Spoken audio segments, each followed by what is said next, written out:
Was geht ab, YouTube? Pascal Bodybuilding in the building. Und willkommen im neuen Video. Und weil wir bei Stu Uncut sind, sagen wir natürlich nochmal Hallo Leute. Aber heute bin ich ein bisschen traurig, Leute. Denn der Pionier des Powerliftings, Louie Simmons, der Godfather of Westside Barbell, der Erfinder der Reverse Hyper und der Bell Squat, wird zumindest so gesagt, ist leider von uns gegangen. Ich glaube, dass der jetzt 75, 74 Jahre alt geworden ist. Irgendwann ist halt nun mal die Zeit für jeden von uns. Und weil ich weiß, dass in Deutschland das gar nicht so viele kennen, ja, und ich ja ein bisschen was an Powerlifting-Reichweite habe, schauen wir uns das heute mal an, denn es ist wichtig, seinen Göttern zu zollen, ja. Und wenn wir schon uns mal Sis angeschaut haben, was wir nie gemacht haben, verdammt, dann müssen wir uns auch Louie Simmons anschauen. Also, was ich für uns vorbereitet habe, für uns Süßen heute, ich zoome mal kurz hier nochmal in mein Gesicht rein, so ein bisschen, ne? Zack, ist ein bisschen raus, wieder mal ein bisschen nah.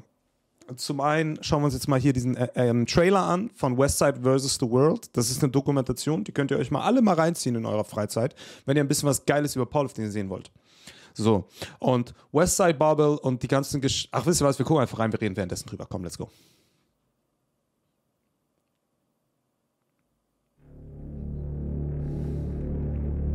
You must choose between the ball and the sword. And if you choose the sword, you will join me in a destiny to hell. And that's what this gym is, a journey into hell. There's not a powerlifter on the planet that doesn't know the name Westside Barbell. If you go to a meet and you see the Westside crew, you know this shit just got real, because their names were on all the records. It was like it said federal penitentiary on the side, and they took all the bars off and opened the doors. It was almost worse because they could leave and come back.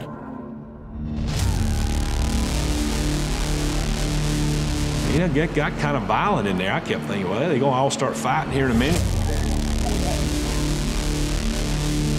I know a lot of nice guys until you get into a cage with them. He was going to come after you, he was going to rip you apart. This day fucking pisses me because I can't. Also das ist das Louie Simmons, ja, für jeden, der jetzt gerade fragt, der ist zu erkennen an diesem Goatee-Bart, alter Mann.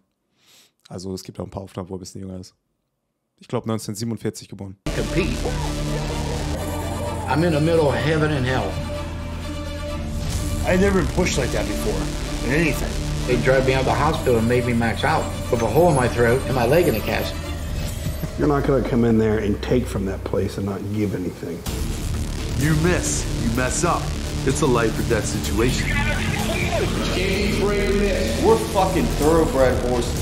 If we break our leg, take us out back and fucking shoot us. If you don't want to die to do this, you shouldn't do this. That board at Westside's everything. We broke over 140 world records, and it has to continue. As much as I'm trying to sit here and tell you that I love Louie Simmons, this is going to turn into me being the ultimate heel and saying that I fucking hate him. I look at Lou as the Bobby Knight of powerlifting. He doesn't say one thing that's good, because why the fuck focus on the good shit? They walk out of here on hard ground and they walk straight into quicksand. Westside was Everest. What the fuck do you do after Everest?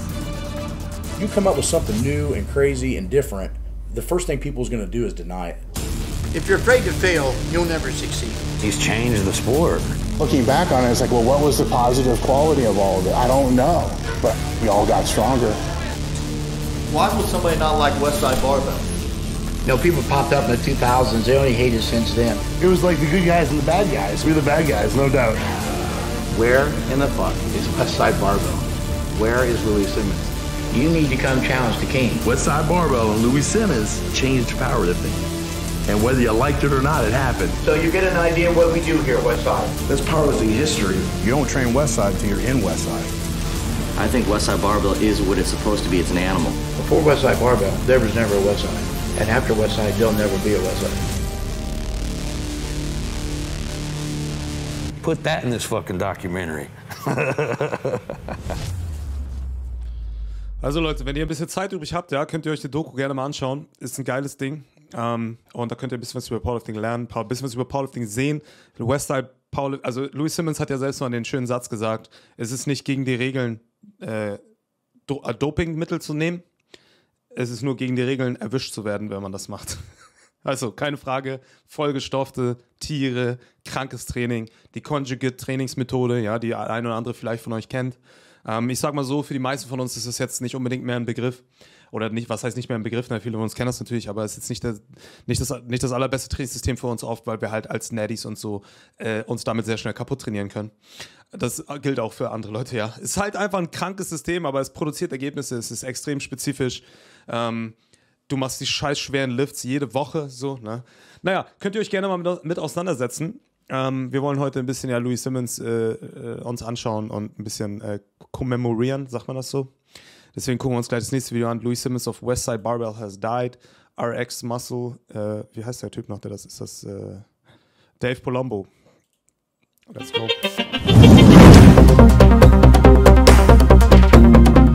Dave Palumbo here with an RX Muscle news update.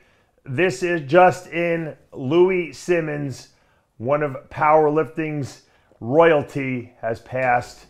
I got word from a couple of powerlifters, and then I texted with Eddie Cohn, who's one of the greatest powerlifters of all time, and it was verified. I guess Louie was suffering with some kidney issues and some just failing health in general. He was 74 years old.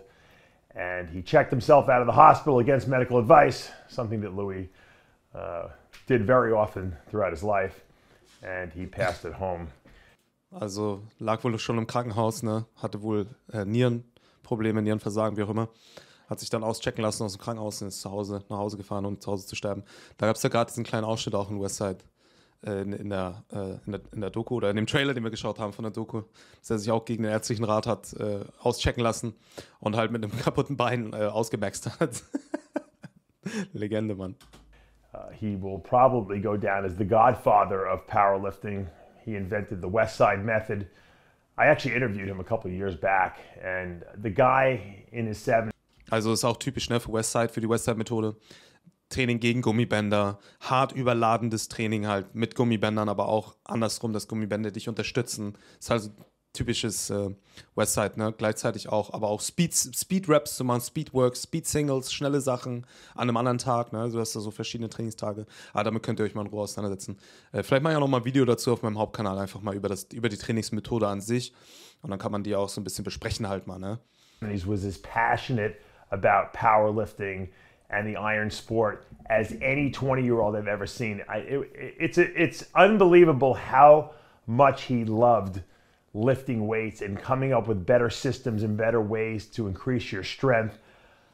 Also jetzt mal ganz blöd gesagt, das ist ohne Spaß so, wenn ich mal einen schlechten Tag habe, keinen Bock auf Training oder so, ich schaue mir so eine Westside-Sache an und denke mir halt einfach krank, Mann. Ich kann, wenn ich will, einfach ausrasten gegen Gewicht, Mann. Ich kann irgendwie ihr wisst, glaube ich, was ich meine, so die Gewichte scheppern lassen, so wie kann man mehr einfach seine Frust rauslassen und so im Training. Und so muss man es oft auch mal sehen, nicht nur hinzugehen, um seine Arbeit da zu verrichten oder sonst was, sondern man kann auch ein bisschen die Sau rauslassen und ausrasten und das ist wirklich eine stumpfe Sache, ja. So sehr man es auch vielleicht irgendwie verwissenschaftlichen will, Mann, es ist fucking Gewichte heben, es ist super simpel, ja, wir haben die simpelsten Übungen der Welt und wir können einfach raw mal den Kopf an die Wand hauen, ihr seht es ja bei mir häufiger vor schweren Lifts oder so und einfach mal uns mal anstrengen, Digga, weißt du, und viele wollen sich halt oder können sich irgendwie nicht so richtig anstrengen und das ist, glaube ich, was Powerlifting wirklich gut zeigt, man, sich mal richtig durchfressen, man, wenn du mal gegen Bänder mal ein paar schwere Raps gemacht hast und merkst, wie du auf dem Weg nach oben gegen das Band der Scheiß immer schwerer wird, weißt du, lernst ein ganz anderes Grinden noch, weil ich habe ja auch eine Zeit lang so ein paar Westside-Elemente in mein Training, als ich mich selbst Coach hat, eingebracht, das war auch die Zeit, wo ich mich gut zerstört habe, wie ihr wisst, danach hatte ich Parterre-Spitzensyndrom und Spitzensyndrom, als ich auch Bell Squat und so gepusht habe gegen Bänder und all so ein Scheiß, man, das war die geilste Trainingszeit, aber sie zerstört sich natürlich auch entsprechend, ja, also I believe he has the greatest total of any man over 50 years old, or at least he had that record at one point with like a 900-pound, squat, crazy deadlift, like 722-pound deadlift. I believe he had like an over 500-pound bench, which was insane at over 50 years old. Any of us 50-year-olds know that. This was 25 years ago, or 20 years ago he did that. So this guy, I mean, iron went through his bloodstream. He had that Westside Barbell place that trained some of the greatest powerlifters of all time there. And you know what the great thing about it was? This is what he told me when I interviewed him. I don't even think he charged a membership there, but you couldn't go in the gym unless he invited you in. You can go to the door and knock on the door and peek in. Also, Louie Simmons hat das Westside Gym gehabt, ja. Das gar nicht an der Westside war, glaube ich, zeitweise, ich weiß gar nicht mehr genau, da gibt es auch eine lustige Story. Und wie gesagt, ne, du konntest halt nur hingehen, so, wenn Louie Bock auf dich hatte, ne? Wenn er gesagt hat, Junge, du bist dabei, so ungefähr. He wasn't letting you in unless he felt that you deserved to be there, because you were so passionate about powerlifting and you wanted to learn to be the best that you could be. And that's something very unique. Imagine having a gym that you only let people in that you think are worthy to walk in the door. I mean, that's unique in our iron sport for sure. I mean, that's how much this guy loved lifting weights and finding new ways to become more powerful.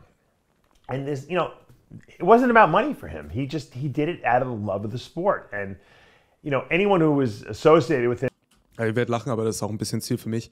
Wenn ich jetzt hier noch ein paar Jahre ins Land streichen lasse und ein bisschen älter werde, dann will ich hier meine kleine Gymhalle, die will ich gerne behalten, solange ich noch kann, solange ich die Miete noch, solange ich noch mieten darf, ja. Irgendwann das mal so Invitation-Only-Gym machen, auf die Leute, die ich cool finde, wo ich sage, der Ethos ist da, so die Arbeitsbereitschaft ist da und dann macht man hier so gemeinsame Trainings halt für die Leute, die es praktisch verdient haben, dass sie sich das gönnen, so, das wäre so ein geiles Ding. Da denke ich öfter drüber nach, Mann. Anyone who had been coached by him, they can't speak highly enough about this guy. And I know a lot of guys are and women are very upset about his passing. And, a legend has left the sport. It's like Joe Weider to the bodybuilding world, except Joe really wasn't in the gym training people, whereas Louie was. But that's how revered Louie was in the powerlifting community. I asked Ed Cohn, once again, I think he's one of the pound for pound greatest powerlifters of all time, and I think a lot of powerlifters would probably agree with that. I said, give me a quote. What comes to mind when you think about Louie Simmons and his life? And his quote was, "Nobody lived for powerlifting and strength like Louie Simmons." And that sums it up right there. No one. I mean, Ed Cohn is in this sport for years. He's been around the best of the best. He was the best of the best. And he said no one else lived for this sport more than he did. That says it right there in a nutshell. This guy did. No one else lived for this sport more than he did. For years, he's been around the best of the best. He was the best of the best. And he said no one else best. He was the best of the best. And he said for years, he's been around the best of the best. He was the best of the best. And he's been around the best of the best. Was war das? Kann ich hier nicht irgendwie verlangsamen?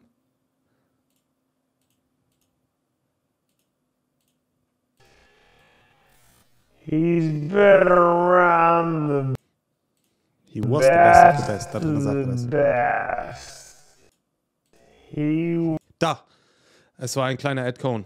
Ja, das ist eine Technik, die man in der Psychologie kennt. Ja. Unbewusst hast du nämlich dieses Bild wahrgenommen und es könnte nämlich falsche Informationen streuen. Da gibt es einen Fall, der wurde mal benutzt, ich glaube bei Ronald Reagan oder so, da hat er was im Fernsehen irgendwas gesagt, irgendwas Schlimmes so ungefähr und die haben halt einfach irgendwie irgendwas Russisches da eingebändet im Kalten Krieg. Das ist so eine psychologische Methode. Das ist jetzt hier garantiert aus Versehen gewesen. Aber deswegen bin ich ein bisschen neugierig geworden plötzlich. Ich kann euch gerade nicht mehr genau nennen, wie der Effekt aussieht, aber du nimmst ja im Grunde mehr wahr, als du siehst und verarbeitest und so kannst du dich unbewusst primen, ja. Hätte er jetzt zum Beispiel ein Supplement gezeigt, könnte man sagen, so vielleicht will er dich prime dafür, dass du so unbewusst denkst, irgendwie habe ich das Bedürfnis, dieses Supplement zu kaufen. Das ist eine alte Werbemasche. Ich bezweifle, dass die wirklich effektiv ist. Aber es könnte sein und deswegen bin ich bei sowas verdammt vorsichtig, Leute. Wenn ich irgendwo so ein Frame sehe, suche ich mir das immer raus, weil man ein bisschen immer guckt, so was ist da wohl im Busch so ein bisschen. Besonders bei den Amerikanern, die sind da nämlich sehr gewieft. Aber das war ein Bild von Ed Cohn, wie wir gerade gesehen haben. Und der hat, das haben sie wahrscheinlich einfach nur vergessen. Das macht man auch, wenn man hinten was abcuttet in Premiere Pro oder wo auch immer man cuttet. Dann fügt man da einen Clip ein oder so und dann hat man am Ende so ein Frame vergessen. Das passiert manchmal. He was the best of the best. And he said no one hat auch nichts else mit Louie Simmons zu lived tun, for this sport more than he did. Aber That Psychologie says zu wurde it kurz right getriggert. there in a nutshell. This guy had a full life. He loved what he did. He did it on his own terms, and he created his own systems of lifting that made people better. I believe he brought chains and bands into the lifting community. I don't think anyone really was doing that before he did. He's an innovator. And you know what? He's going to be remembered.